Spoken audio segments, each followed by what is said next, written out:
আমার চ্যানেলে নতুন আরও একটি ব্লগে তোমাদের সবাইকে স্বাগত জানাই। আজকে আমরা এসেছিলাম চিনার পার্কে আর্মেনিয়া থেকে লাচ্ছা পরোটা নিতে।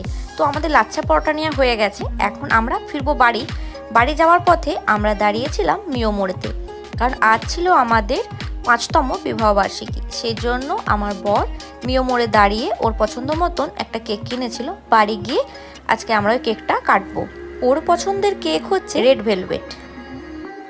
কেক নেওয়া হয়ে গেছে, এখন যাব বাড়ি। এখন বাজছে রাত্রি 9:30। এটাকে খুব ভালোভাবে ধরে বাড়ি নিয়ে যেতে হবে, যাতে বাড়ি পর্যন্ত এটা আস্ত থাকে।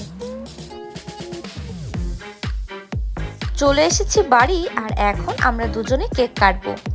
এই এত সুন্দর মুহূর্তটা আমি তোমাদের সবার সাথে ভাগ করে নিলাম।